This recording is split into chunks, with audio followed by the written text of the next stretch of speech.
Right, basically we need to unscrew the case so we can get inside and get at the motherboard to the Amiga. So we'll take off the 5 screws. I'm going to fast forward this bit, so don't worry.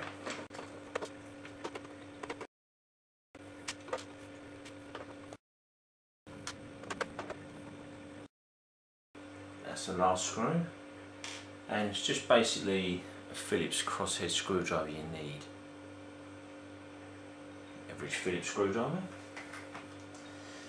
Now I'm going to flip the keyboard. Here we have the top of the keyboard. So we have simply lift up the case, it should snap out.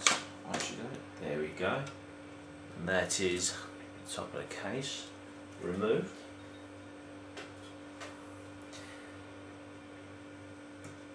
Then it just leaves us to get the keyboard cable itself out. Now for that I'm going to use my hook set, which I showed you earlier on. It's quite intricate. Oh, actually, I have actually left it off, but normally there's the cable tie goes inside here, the ribbon cable goes in here, and you have to get underneath to lift the holder to release the ribbon cable. But I've forgotten, I'd already done it previously. So here we go. Remove the keyboard. As you can see, the keyboard's pretty good condition, I think, you know, considering how old it is. Just put that down there for now. So now we're left, there's the hard drive cradle. Just ease that out. Oh, yes, I actually just sellotape that down because this was rattling loose and making an awful noise every time I moved it, so I just taped it down just to stop it being annoying. As you can see, the shielding on this is a lot cleaner, so I'm going to replace the one I showed you in my unboxing video and keep this one because it's in far better condition. So that's the hard drive cradle removed. And now with a smaller Phillips, that side should do a trick. You can see that, how well you can see that, but I'll just now remove the shielding.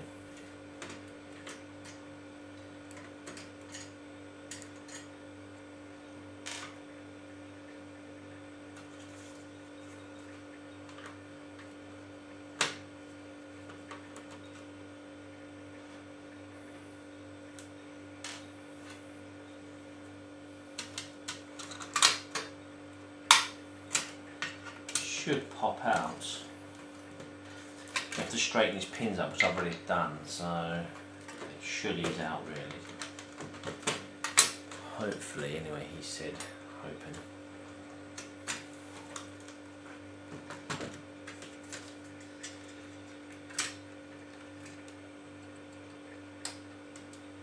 Ah yes, what's caught on that. There we go.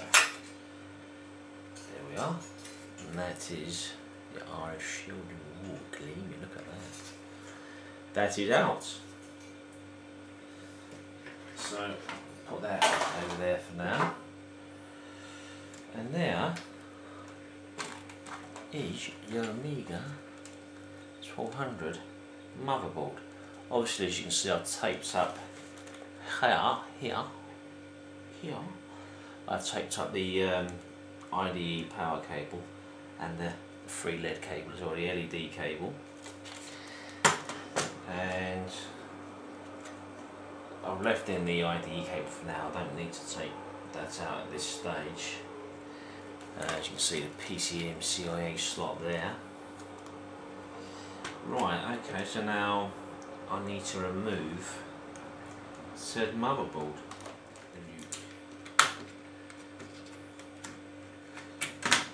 Oh, no, I'm staying corrected. The motherboard is now free. There you go, free from the system. So I need to just basically Ah, yeah. You see those there? I need to liberate those because they are attached to the motherboard. So, but I want to keep this because this is really clean and shiny. When you compare it to the one I'm going to replace it with, it's quite tacky, like you see, it's quite pitted. So I'd rather keep the cleaner one actually, so I should do that. Just going to pause this while I go and get the tools to remove that. Right then, I've cleaned the motherboard. This is the replacement motherboard. Put the replacement one back in.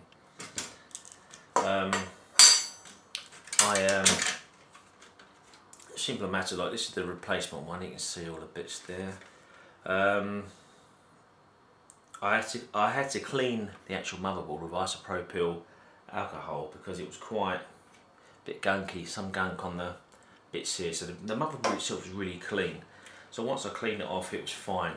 And then I had the trouble of getting these buggers in. So these little tabs here, you've got to fold these. You've got to stand them up. You've got to pull them up with a screwdriver, and you've got to line every one of them up, and then point it. You know, once you've done that, fold them back over so it keeps this in place. And then you've got your, you know, obviously static discharge thing. That's how makes good contact. And then you simply just plug that back in to that position, and then oh, there it goes. That is. There we go. Yeah, that's it. Sits in nice there. Goes in lovely. Not too clever like that. Scratch on that. Also, you got this little part here. You have to put that back on the motherboard as well, because that's when the case is screwed back in. That holds the motherboard tight to the case. And I've got to give this a bit of a clean up because, as you can see, I've put a bit of tape across it and it's marked it a bit, so I'm going to give that a bit of a clean with isopropyl alcohol. I'll be right back. It's come up a lot better than it was. So I've rubbed that down with isopropyl. Now I can just simply plug that back in there and then get my little screwdriver, wherever it is. It's called walking. There it is. And just push those back down again.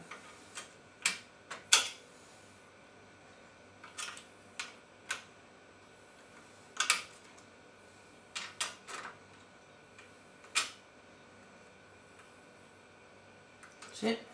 Keeps that in place. Right then. Now's the moment of truth. I need to replace those kickstart ROMs. So if you look here, right there are your kickstart ROMs. Now these are 3.0s. These are 3.0s. I need to change those to 3.1s. So what I'm going